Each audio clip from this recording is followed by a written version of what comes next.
اگر آپ کو کوئی یہودی یا عیسائی آ کے بات کرے نا قرآن حدیث ڈائریکٹ نہ پڑھنا گمراہ ہو جاؤ گے، آپ کہیں گے اللہ کا دشمن، یہی کہیں گے نا. اور اگر ایک داڑھی پگڑی والا خوبصورت سی شکل بنا کے آپ کو کہہ دے قرآن ڈائریکٹ نہیں پڑھنا گمراہ ہو جاؤ گے، آپ کہتے ہیں علامہ صاحب نے فرمایا. جی دوستو، آپ نے دیکھا کہ کس طرح یہ مرزا کے سامنے والے بھی جھوٹ بول رہا ہے، بلکہ اس کو جھوٹ سکھایا جاتا ہے کہ آپ اس طرح جھوٹا سوال کریں، ہم آپ کو جواب دیتے ہیں.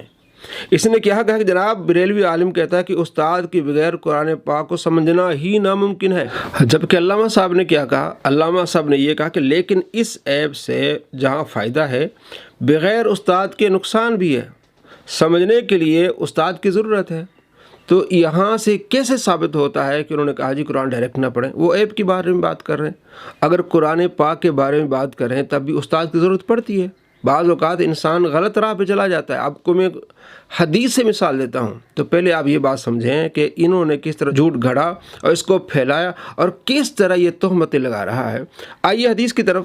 صحیح مسلم میں حدیث ہے 3079. حضرت عائشہ رضی اللہ تعالیٰ عنہ سے ان کے شاگرد عروہ کہتے ہیں کہ قرآن پاک میں جو آیت ہے ان الصفا والمروۃ من شعائر اللہ، سورہ البقرہ آیت نمبر 158، اس میں اللہ فرماتے فلا جناح علیہ ان یطوف بہما، کہ حج عمرہ میں اگر سعی نہ کی جائے تو کوئی حرج نہیں ہے. تو حضرت عائشہ رضی اللہ عنہ فرماتی یہ تو لازمی ہے، اس کے بغیر تو حج عمرہ ادا نہیں ہوگا. تو یہ جو آیت ہے یہ انصار کے بارے میں ہے کہ ساحل سمندر کے پاس 2 بت ہوتے تھے جن کی پوجا کرتے تھے. ان بتوں کا نام تھا اصاف اور نائلہ. تو یہ لوگ کیا کرتے تھے؟ وہاں سے احرام باندھتے تھے اور سعی کرتے تھے صفا مروہ کی. جب اسلام لائے تو انہوں نے پھر اس روش کو چھوڑ دیا اور انہیں برا جانا سعی کرنے کو بھی. تو اللہ تبارک و تعالیٰ نے ان کے بارے میں فرمایا جو ان کے دلوں میں کراہت تھی اس کو دور کرنے کے لیے فرمایا فلا جناح علیہ، کوئی حرج نہیں ہے. یہ ان کے دل میں جو کراہت تھی ان کے بارے میں ہے کہ فلا جناح علیہ، کوئی حرج نہیں ہے. ویسے تو یہ حج عمرہ میں لازمی ہے، بغیر صحیح کہ آپ کا حج عمرہ ادا نہیں ہوگا. تو جس طرح حضرت عروہ کو غلطی لگی حالانکہ وہ قرآن پڑھ رہے ہیں، تابعی ہیں، تو اسی طرح کسی کو بھی غلطی لگ سکتی ہے، بغیر استاد کے نقصان ہو سکتا ہے. تو یہ بتا رہے ہیں کہ بغیر استاد کے ایپ پڑھنے سے نقصان ہو سکتا ہے. قرآن کے بارے میں تو بات نہیں کی، اگر مان بھی لیا جائے تب بھی دیکھیں کس طرح ایک تابعی کو کتنی غلطی لگی ہے. اگر عائشہ رضی اللہ تعالیٰ عنہ نے نہ بتاتی تو ساری زندگی وہ صحیح نہ کرتے رہتے، تو ان کا نہ حج ہوتا نہ عمرہ ہوتا. تو اس طرح یہ لوگ جھوٹ باندھتے ہیں اور اس جھوٹ کو آگے گرد کرتے ہیں، پھیلاتے ہیں. علماء کرام تو کہتے ہیں کہ آپ قرآن پاک پڑھیں، جیسے آپ نے دیکھا اور سنا بھی، آپ ترجمہ تفسیر پڑھیں. دعوت اسلامی نے جو باقاعدہ روزمرہ کے معمولات کا ذکر کیا ہے جسے مدنی انعامات کہتے ہیں، اسے مدنی انعام نمبر 6 ہے. وہ کہتے ہیں آپ روزانہ 3 آیتوں کا کم سے کم ترجمہ پڑھیں، تفسیر پڑھیں. تو یہ جھوٹ پھیلایا جاتا ہے. تو مجھے انگلینڈ سے ایک دوست نے پوسٹ بھیجی کہ دیکھیں یہ ایک جھوٹ پھیلایا جا رہا ہے، اس بارے میں آپ کیا کہتے ہیں، یا ویڈیو بنائیں. تو وہ جھوٹ کیا ہے آپ کے سامنے جناب کیا ہے. مولوی کیوں کہتا ہے، یعنی کہ قرآن پاک پڑھنے سے مولوی کیوں منع کرتا ہے، حالانکہ مولوی منع نہیں کرتا. اللہ کریم فرماتے فاسألوا اہل الذکر ان کنتم لا تعلمون، اگر تمہیں علم نہیں تو اہل علم سے پوچھو. مولوی یہ کہتا ہے کہ اگر تمہیں قرآن پاک میں جو سمجھنے میں کوئی دقت آ رہی تو اہل علم سے پوچھو. مولوی قرآن پڑھنے سے روکتا نہیں. مولوی کہتا ہے تم ایک عام آدمی ہے، وہ عالم نہ بنے کہ جو میں کہہ رہا ہوں وہی ٹھیک ہے، کیونکہ اللہ کے نبی صلی اللہ تعالیٰ علیہ وآلہ وسلم نے فرمایا، بخاری میں حدیث 100، آخری زمانے میں علماء اٹھا لیے جائیں گے تو جاہل لوگ فتوے دیں گے، خود بھی گمراہ ہوں گے، دوسروں کو گمراہ کریں گے. تو جاہلوں سے فتویٰ نہیں لینا، اہل علم سے پوچھنا ہے. تو اس نے پہلی مثال جو دی وہ یہ کہتا ہے جناب مولوی اس لیے منع کرتے ہیں کیونکہ قرآن پاک میں ہے کہ اللہ کے سوا کوئی عالم الغیب نہیں ہے. تو مولوی جو وہ اللہ کے نبی صلی اللہ تعالیٰ علیہ وآلہ وسلم کو عالم الغیب بناتا ہے، اس لیے مولوی کیا کرتا ہے، منع کرتا ہے. اس کا مقصد یہ، حالانکہ کوئی عالم بھی یہ نہیں کہتا کہ آپ صلی اللہ تعالیٰ علیہ وآلہ وسلم عالم الغیب ہیں. اور حوالہ کیا دیا ہے جناب سورہ نمل آیت نمبر 65 کا اور سورہ انعام آیت نمبر 59 کا حوالہ دیا ہے، حالانکہ دونوں ان صورتوں میں عالم الغیب کا لفظ نہیں ہے. اور جہاں عالم الغیب کا لفظ ہے اس آیت کا حوالہ نہیں دیا کیونکہ اس کے نیچے لکھا ہوا ہے کہ اللہ تبارک و تعالیٰ اپنے پسندیدہ رسولوں میں سے جسے چاہے علم غیب عطا فرماتا ہے. اب دیکھیں کس طرح فراڈ کرتے ہیں. سورہ جن آیت نمبر 26 میں اللہ فرماتے ہیں عالم الغیب فلا یظہر علی غیبہ احدا. عالم الغیب اللہ ہے، ہاں الا من ارتضی من رسول، علم غیب اللہ اپنے پسندیدہ رسولوں کو عطا فرماتا ہے. اسی طرح سورہ تکویر میں وما هو الغیب بدنین، اسی طرح سورہ آل عمران میں اللہ تبارک و تعالیٰ فرماتا ہے کہ انبیاء علیہ السلام کو میں علم غیب عطا فرماتا ہوں۔ اب یہ کہتے ہیں جناب کیونکہ مولوی کہتا ہے کہ عالم الغیب اللہ کی نبی ہے تو اس لیے قرآن پاک پڑھنے سے منع کرتے ہیں، یہ دیکھیں جھوٹ ہے۔ تو اس طرح دنیا میں جھوٹ کو پھیلایا جاتا ہے اور قیامت تک ان کے جب قبر میں جائیں گے یہ عذاب پھر ظاہر ہے، اللہ کے نبی نے فرمایا بخاری شریف میں حدیث ہے۔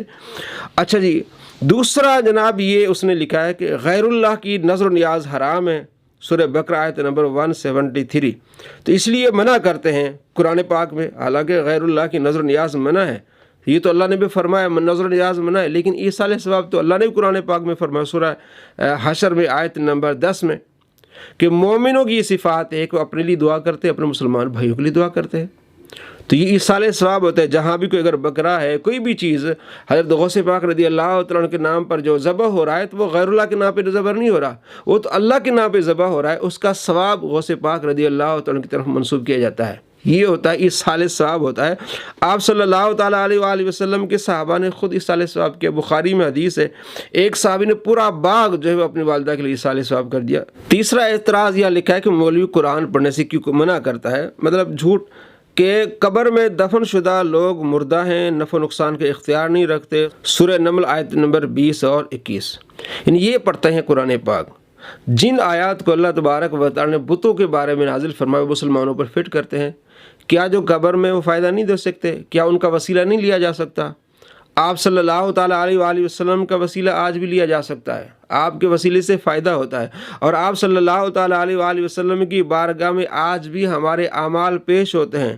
مسلم شریف میں حدیث ہے 12:33، جب پیش ہوتے تو آپ علیہ السلام خوش ہوتے ہیں تو وہ دعا دیتے ہیں، تو کیا فائدہ نہیں؟ اور آپ صلی اللہ تعالیٰ علیہ وآلہ وسلم کی بارگاہ میں صحابی جا کے عرض کرتے یا رسول اللہ دعا کرے اپنی امت کے لیے، یہ مصنف ابن ابی شیبہ میں صحیح روایت ہے 31993۔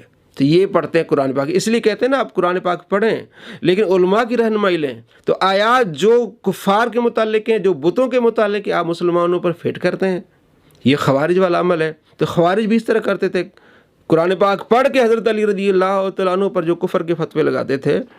اور آگے لکھا ہے جناب فرقہ بنانا مشرکوں کا کام ہے، سورہ روم آیت نمبر 32 اور 31۔ تو ہم نے کب فرقہ بنایا؟ آپ علیہ السلام فرماتے 73 فرقے ہوں گے، ہم تو اہل سنت ہیں، جو صحابہ کے طریقے پر ہیں، آپ علیہ السلام کے طریقے پر ہیں، جو اہل سنت سے نکلے انہوں نے فرقے بنائے ہیں، کوئی خارجی ہو گیا، کوئی ناسبی ہو گیا، کوئی کہتا ہے کہ میں نہ وابی نہ بابی، یہ فرقے بنائے انہوں نے۔ ہمارا طریقہ وہی اہل سنت جو صحابہ کا، جو نبی علیہ السلام کا، جس کو فرقہ ناجیہ جس کے بارے میں آپ علیہ السلام فرماتے ہیں وہ طریقہ، وہ فرقہ جنت میں جائے گا جو میرے طریقے پر ہوگا اور میرے صحابہ کے طریقے پر ہوگا۔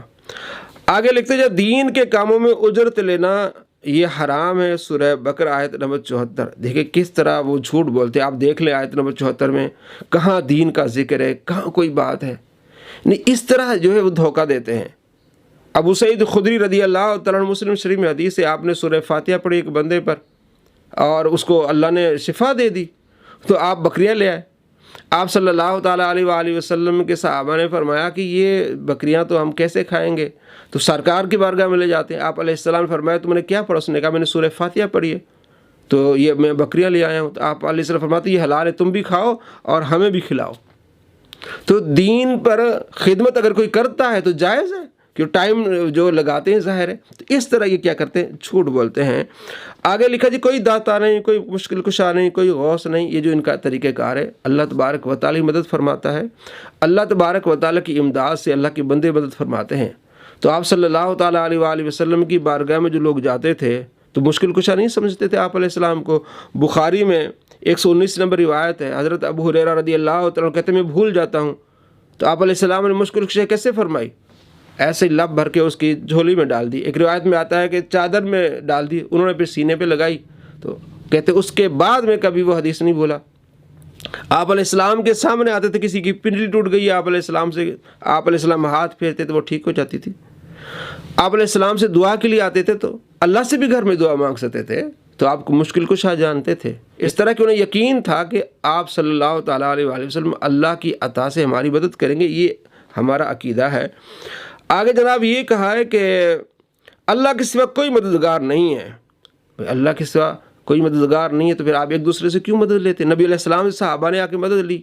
اب یہاں پھر پینترا بدلیں گے جی مرنے کے بعد. بھائی کس آیت میں لکھا ہے مرنے کے بعد یا مرنے سے پہلے؟ یعنی آپ زندہ ہیں تو کسی سے مدد لیں گے تو شرک نہیں ہوگا، اور فوت شدہ سے مدد لیں گے تو شرک ہو جائے گی. کس آیت میں لکھا ہے؟ کوئی ایک آیت پیش کریں. مدد لینا یہ اللہ تبارک و تعالیٰ نے قرآن مجید فرقان حمید میں وتعاونوا علی البر والتقویٰ کہا ہے. تو کہتے ہیں اللہ کسی کسی مدد لیں گے تو یعنی جب آپ قرآن پاک اس طرح پڑھیں گے نا تو پھر آپ دوسروں پر کیا لگائیں گے؟ شرک کے فتوے. اور آگے انہوں نے ایک اور سوال کیا کہ اللہ سے براہ راست دعاؤں کو بغیر وسیلے کے سنتا ہے، یا اللہ تبارک و تعالیٰ بغیر وسیلے کی دعائیں سنتا ہے. تو مولوی اس لیے قرآن پاک پڑھنے سے منع کرتے ہیں کہ جناب جو ہے وہ وسیلہ مانگے. یہ تو قرآن پاک میں ہے. وَكَانُوا مِن قَبْلُ يَسْتَفْتِحُونَ عَلَى الَّذِينَ كَفَرُوا، سورہ بقرہ، کہ آپ علیہ السلام کے آنے سے پہلے یہ لوگ آپ علیہ السلام کے وسیلے سے دعائیں کرتے تھے. آپ کو درجنوں تفاصیل ملیں گی اس بارے میں کہ یہودی آپ علیہ السلام کے وسیلے سے دعائیں کرتے تھے، آپ صلی اللہ تعالیٰ علیہ وآلہ وسلم کے وسیلے سے ان کی دعائیں قبول ہوتی تھی، اللہ قبول فرماتا تھا، انہیں فتح ملتی تھی. اور سورہ مائدہ میں اللہ کیا فرماتا ہے؟ یا ایھا الذین آمنوا اتقوا اللہ وابتغوا الیہ الوسیلہ، اے ایمان والو اللہ سے ڈرو وسیلہ. اور آپ صلی اللہ تعالیٰ علیہ وآلہ وسلم کے پاس صحابہ آتے تھے، آپ علیہ السلام نے انہیں خود اپنے وسیلے کی دعا سکھائی ہے. 1385 نمبر ابن ماجہ میں حدیث ہے. تو کیا آپ صلی اللہ تعالیٰ علیہ وآلہ وسلم کو یہ قرآن پاک کا علم نہیں؟ جن پر قرآن اترا ہے وہ اپنے وسیلے سے دعا سکھا رہا ہے. اور یہ کہتے ہیں قرآن میں یہ لکھا ہے جناب بغیر وسیلے کے دعا مانگے. ڈائریکٹ بھی آپ اللہ سے مانگ سکتے ہیں، وسیلے کا بھی جواز ہے.